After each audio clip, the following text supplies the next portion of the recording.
Can you please clap for the excellencies?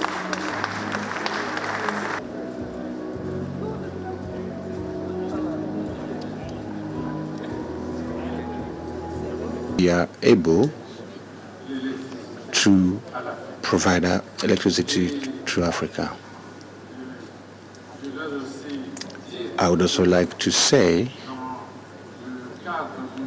that within the framework of the Congo Basin, we already have an energy pool. All the countries have already organized themselves in an energy pool with the possibility of doing not only production but also distribution and interconnectivity of the whole region. So the World Bank, 5 years is not a long time. It could even be a very short period of time. And to me, this is a challenge that we commit ourselves to overcome. Tanzania ni moja kati ya nchi 12 zitakazozindua mpango mahsusi wa kitaifa kuhusu nishati, National Energy Compact. Kupitia mpango wetu tunatarajia kuongeza kasi ya kuunganisha umeme nchini hadi kufikia 72% ifikapo mwaka 2030. Ili kufanikisha azma hiyo, ndani ya muda wa miaka 5 ijayo, tutahitaji uwekezaji wenye thamani ya dola za Kimarekani bilioni 13, ambapo dola bilioni 5 zitapatikana kutoka sekta binafsi hapa nchini. Kupitia mpango huu, tumepanga kutekeleza mambo makubwa 4. La kwanza ni kuongeza uzalishaji wa umeme kutokana na nishati mchanganyiko, yani energy mix. Hadi sasa, Tanzania ina uwezo wa kuzalisha megawatts 3431, ambapo 58% ya hizo inatokana na vyanzo vya maji, 35% inatokana na gesi na 7% inatokana na vyanzo vingine. Shabaha yetu ni kuongeza megawatts 2463 za nishati kutokana na nishati ya jua, gesi asilia, upepo, joto ardhi na vyanzo vingine ifikapo 2030. Jambo la pili, kijiografia Tanzania ni kiungo muhimu katika kuunganisha mtandao wa umeme kwa nchi za Mashariki na Kusini mwa Afrika, Eastern African Power Pool na Southern African Power Pool, na hivyo kuwezesha biashara ya umeme kutoka Afrika Kusini hadi Misri. Tayari tumekwisha unganisha miundombinu ya umeme na nchi za Burundi, Kenya na Rwanda, na sasa tunaendelea kuunganisha miundombinu ya umeme na nchi ya Zambia na Uganda. Kuwepo kwa miundombinu hiyo itawezesha biashara ya nishati kati ya nchi za Jumuiya ya Afrika Mashariki na nchi za SADC. Tanzania inayo nafasi ya kuuza umeme ikizingatiwa kuwa hadi mwezi Novemba 2024 mahitaji ya umeme nchini Tanzania yalikuwa megawatts 1888 wakati uzalishaji wetu ni megawatts 3431. Jambo la tatu ni kufikisha umeme kwenye vitongoji baada ya kufanikiwa kusambaza umeme katika vijiji vyote vya Tanzania. Mwelekeo wetu ni kuvifikia vitongoji vyote 64,359. Hadi sasa tumeshavifikia vitongoji 32,827 na kazi inaendelea katika vitongoji 20,000. Hivyo kupitia mpango huu tutaweza kukamilisha vitongoji 11,532 vilivyobakia. Jambo la nne ambalo mpango huu utafanya ni kusaidia usambazaji wa nishati safi ya kupikia. Inakadiriwa watu 950 barani Afrika wanakosa nishati safi ya kupikia. Hali hii inaligharimu sana bara letu na inahusishwa na kuongezeka kwa umaskini, vitishio vya kiafya, uharibifu wa mazingira, kuongezeka kwa uzalishaji wa kaboni, kupotea kwa bioanuwai na kukosekana kwa usawa wa kijinsia. Nchini Tanzania, utegemezi wa kuni na mkaa kwa ajili ya kupikia ni zaidi ya 90%. Hatuwezi kupuuza madhara na gharama kubwa ya kutumia kuni na mkaa, hasa kwa afya na ustawi wa wanawake na wasichana. Katika kukabiliana na hili, Tanzania tumeweka mkakati wa kitaifa wa nishati safi ya kupikia unaolenga kupandisha kiwango cha matumizi ya nishati safi ya kupikia toka 10% ya sasa hadi 80% ifikapo mwaka 2034.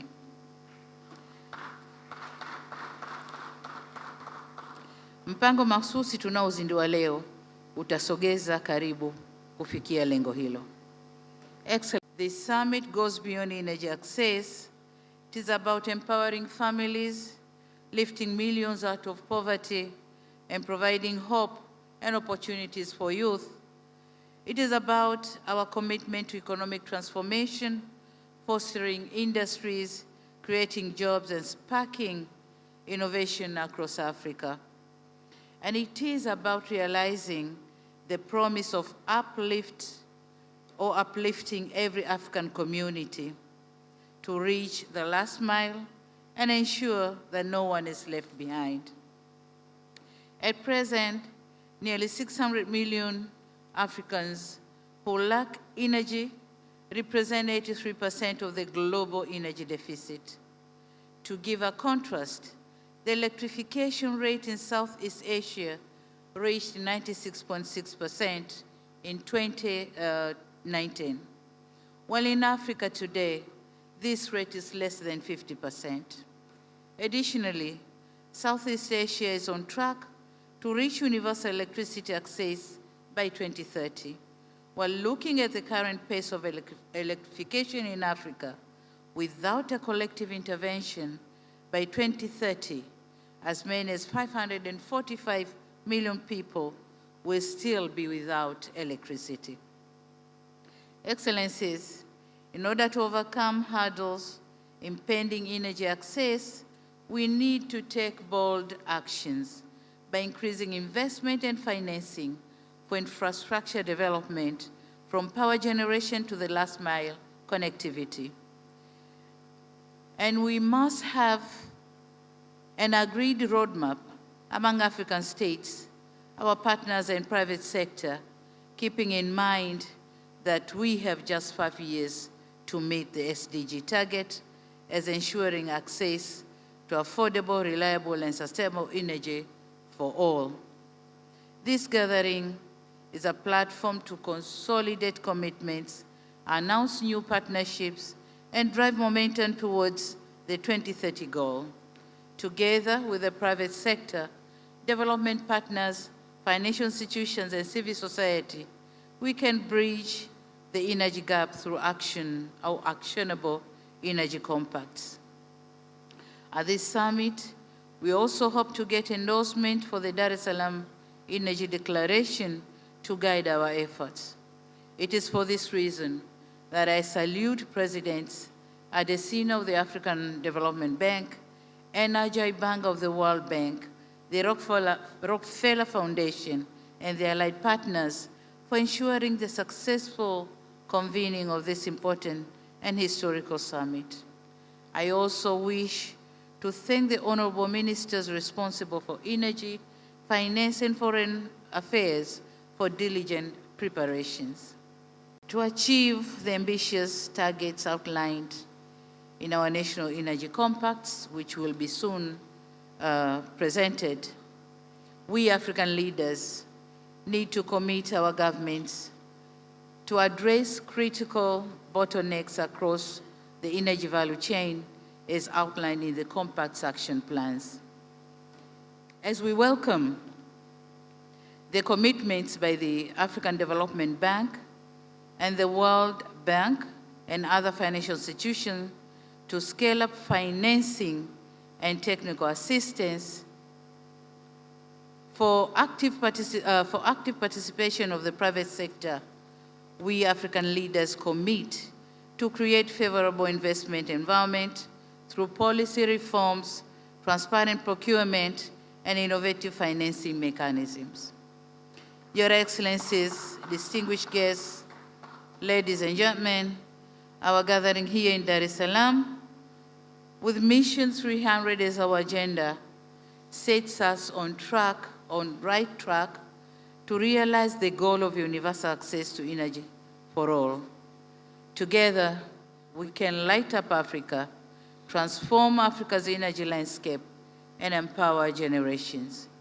Thank you all for your kind attention, and I wish you all fruitful deliberation. Africa needs to create millions of jobs, as Ajay just noted. And this effort is ultimately about creating those jobs and allowing for that dignity for those youth that are entering the labor force, as Ajay noted. Every year to do so, we will need to replace expensive diesel generators as the source of power for so many African small businesses with cheap, always-on electricity. And that is what Mission 300 is all about. It would be easy to be skeptical about whether or not this, the largest public-private partnership on the continent today, designed to lift up hundreds of millions of people, could actually achieve the ambitious targets that Ajay and Akin and all of you respected heads of state have set for us. I believe there are 3 reasons why this initiative will succeed when perhaps others over that 140-year history have failed. First, Mission 300 is led by you, African leaders. Your compacts, your commitments, your targets, and most importantly, your absolute determination to implement the policy reforms that you are signing on to publicly today offer hope and clarity for the private sector, for philanthropy, and for your development partners. Thank you, and we will follow your lead. Second, Mission 300 is catalyzing extraordinary concessional resources at a time of absolute fiscal need on this continent. That is a testament to the leadership of the 2 banks, and Ajay, to you in particular, for bringing us together and kicking this off. I think it will take your private sector background and your determination to hold us all to account to achieve our targets in order to be successful. But to put this level of resources into a single effort with a single quantitative, measurable set of outcomes gives us hope and inspires transformation. This effort is, in fact, a public-private philanthropic partnership. It is different from other initiatives I've been a part of. Just in the last 6 months, watching how the teams at the World Bank, the African Development Bank, and each of your nations are collaborating openly, sharing data, using GIS planning to site new locations for mini-grids and other new technology solutions, and being open to new technology solutions that today are at a price point where this vision of success is affordable and possible, and in fact the least cost way to provide universal electrification, gives me hope that this will in fact be different and be successful. Mission 300 is an opportunity to work together and to work together differently. We pledge support as helpers and quiet helpers at every level of this project to ensure that decades from now, people look back on yesterday and today and say what happened in Dar es Salaam, much like turning the streetlights on in 1908, transformed a continent and transformed generations for the future. Thank you. I am extremely grateful to you, Your Excellencies, heads of state and government, for honoring our invitation, for being here in such large and unprecedented numbers. It shows the high priority and the political commitment you place on expanding the access of your populations to electricity. Access to electricity is critical for Africa's economic growth. The lack of adequate electricity reduces the GDP of Africa by 2 to 4%. Your Excellencies, since the African Development Bank Group launched the New Deal on Energy for Africa in 2016, at the start of my first term as President of the African Development Bank, working with all our partners, significant progress has been made in expanding access to electricity. The share of the population with access to electricity in Africa significantly increased from 39% in 2015 to 52% in 2024. The African Development Bank Group has supported over 25 million people to have access to electricity.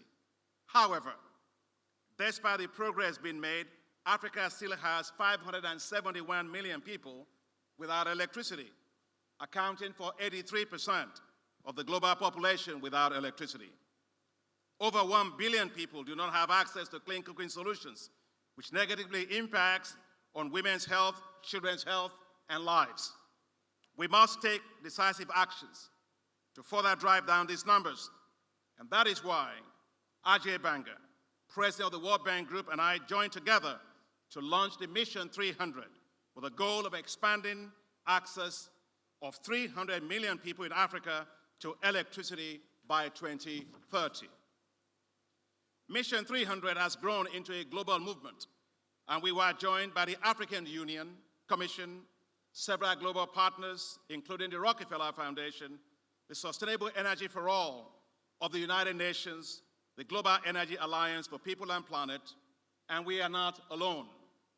We have just been joined as well by the Islamic Development Bank, the Asian Infrastructure Investment Bank, the French Development Agency, Agence Française de Développement, and several bilateral development agencies. I would like to thank you and to say we need your personal leadership to get this done. Together, let us decisively use Mission 300 to deliver 300 million people in Africa with access to electricity in all your countries by 2030. The African Development Bank's $20 billion Desert to Power program will complement Mission 300 and develop 10,000 megawatts of solar power across 11 Saharan countries and provide access to electricity for an additional 250 million people. Therefore, the Mission 300 and the Desert to Power working collectively will provide 550 million Africans with electricity. That, Your Excellencies, will deliver universal access to electricity for Africa. What a difference that will make for your respective countries. And what a difference that will make for Africa. You will be remembered, Your Excellencies, as the presidents who gave your countries 100% access to electricity. You will be remembered as the presidents who said, "Let there be light," and there was light. Thank you very much. and asante sana. We will not succeed, Your Excellencies, if we do not work closely and more openly with more space for the private sector. And that is why we are delighted that several leading CEOs from around the world have joined us today. Critical reforms will be needed to expand the share of renewables, improve functioning and performance of utilities, transparency in licensing, power purchase agreements, and predictable tariffs regimes that reflect the cost of production. The private sector will also need to play a critical role to expand mini-grids and off-grid systems to reach millions of people without access to grid-based power in rural areas. Our collective effort is to support you, our heads of state and government, to develop and to implement clear actions embedded in country-led national energy compacts, your compacts, to deliver on your visions for electricity in your respective countries. The African Development Bank and the World Bank have developed a very clear path to achieving the 300 million access goal. Together, the African Development Bank and the World Bank will commit $40 billion towards the Mission 300. With $18.2 billion from the African Development Bank and $22 billion from the World Bank Group. And Ajay will talk about that when he comes on board. It is an unprecedented alliance. Thank you very much, Ajay. We couldn't have done this without you. Thank you so much. And thank you very much to Rasha, President of Rockefeller Foundation, for providing critical technical assistance, support of $20 million that made the preparation of the country energy compacts possible. Thank you very much to you and your colleagues. Your Excellencies, support for Mission 300 keeps pouring in. Yesterday, at the first day of the summit, several development partners made huge announcements in support of Mission 300. The President of the Islamic Development Bank Group announced $2.65 billion in support. The President of the Asian Infrastructure Investment Bank announced $1.5 billion in support. The President of the OPEC Fund announced $1 billion in support. And the French government will be making a major announcement today. We are confident that other development partners here and elsewhere will join us and announce their respective commitments either today and after. Over the past year, we've worked alongside leaders of your countries to develop country-specific plans. These are rooted in data, they're endorsed at the highest levels by you, and they are aligned with very clear goals of reform. These plans focus on affordable power generation, on expanding connections, and on regional integration and regional electrical markets. They aim to boost the efficiency of utilities, they aim to attract private investment, and the idea is deliver reliable, sustainable electricity. These are going to require political will, persistence, and a long-term vision. So amid fiscal challenges, governments will also need the support to meet these infrastructure goals. And that is where the IMF, the World Bank, the African Development Bank, all our partners that Akin referred to, that's the role we can play to help you free up resources. But for the private sector, a lot of our friends and colleagues who are in this room, this effort represents both a challenge and an opportunity. We need your innovation, we need your efficiency, we need your people, we need your creativity, we need your capacity to scale. I have a very simple agenda for all of us here, heads of state, who are showing your participation and your support for us. We need every ounce of your support. But the reality is, your people need it even more than all of us do. Over the next decade, 360 million young people in Africa will be ready to enter the workforce.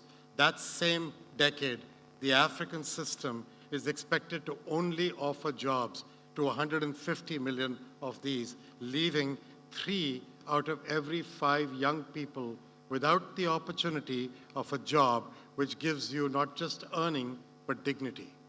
And I think if Africa is to achieve its objectives of taking advantage of its demographic dividend over this coming period, then all of us need to change this idea, because forecasts are not destiny. Forecasts are not destiny. We can change this. We can help those 3 out of 5 people. And while journeys are fueled by hope, the reality is they are only realized by deeds. It is deeds that we are here together to discuss. Our mission to address the fundamental challenge of providing electricity to half of this continent's people, 300 million, who do not have access. This is just the critical first step. M300 is the cornerstone of a jobs agenda. It is not just about electricity. It is not just about clean cooking. It is not just about healthcare. It is about people and their optimism and their hope for dignity. This is the cornerstone of a jobs agenda. It is the foundation for future development, and we would like to be your partners as we go forward. To succeed, we all have to embrace a very simple truth. No one can do it alone. Governments cannot do it alone. Businesses cannot do it alone. Philanthropies cannot do it alone. Development banks cannot do it alone. But together, we can. And only through collaboration can we achieve this idea of making it possible. Governments are the architects of reform. They craft the policies, the regulations that drive progress, but they're also the engineers of investment. They leverage their resources to finance essential infrastructure. Today, Africa has one of the lowest levels of energy access, as we have heard, but it is also one of the most vulnerable to intensifying climate shocks. Yet our continent is rich in renewable energy resources and critical minerals, which are all essential for the energy transition and benefit from limited sunk costs in fossil fuel-intensive energy infrastructures. Africa is also home to a vibrant, young, and enterprising population. This provides immense potential for Africa to show the rest of the world what a new economic development paradigm grounded in sustainability, resilience, justice, and inclusivity can look like. Enhanced energy access, affordability, and reliability is not only crucial for achieving our Sustainable Development Goal 7, but it also serves as a catalyst for broader development goals. Access to clean and sustainable energy underpins progress in health, in education, in gender equality, while driving economic growth and climate action, many of the 17 goals. By advancing long-term energy security and sovereignty, we can foster peace, we can create green jobs, and build resilient livelihoods, paving the way for improved stability and prosperity across our continent. With renewables now being the cheapest source of new electricity almost everywhere on Earth, Mission 300's bold commitment to connect 300 million people to electricity by 2030 represents a transformative opportunity for Africa. Combined with systemic initiatives like the African Continental Free Trade Agreement, Africa is uniquely positioned to lead the global energy transition. By powering essential sectors such as healthcare, education, commerce, bolstering industries like solar manufacturing, grid infrastructure, and clean energy solutions, renewable energy can unlock unprecedented economic potential. With reliable energy access, the continent's 147 million small and medium enterprises, key drivers of economic growth, will have the tools to scale, to innovate, and create jobs, turning energy into a true catalyst for inclusive and sustainable progress. Tanzania stands as a shining example of how rural electrification and off-grid renewable energy solutions can transform lives, particularly in remote and underserved areas. When we looked to the presidency, it became evident that the global financial system was failing to meet Africans' needs. Investment in clean energy has not matched the demands of your rising population. You deserved more, and COP29 is a chance to change. But the multilateral system was under pressure. People doubted that countries could agree and the process could deliver. We made a new finance deal our top negotiating priority. We were confident that the goal had to be fair and ambitious. When a target of $250 billion was initially suggested, we were clear that we needed to go further.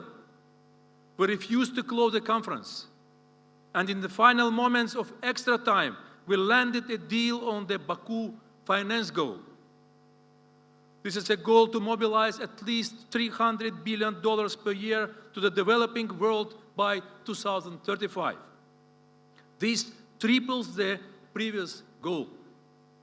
It also provided a framework to scale up climate finance to $1.3 trillion per year. It is the largest financial target to come from UN climate process. It will help advance the Mission 300 initiative to provide electricity access to 300 million people in Africa by 2030. It will mean more energy infrastructure for Africa.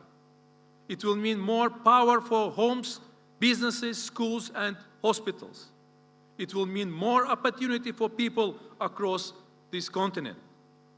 Your Excellencies, our job is not finished. National energy compacts from this summit will help guide international financial flows to your priorities. They will help global donors address your needs, such as clean cooking, which we already made progress on over the last year.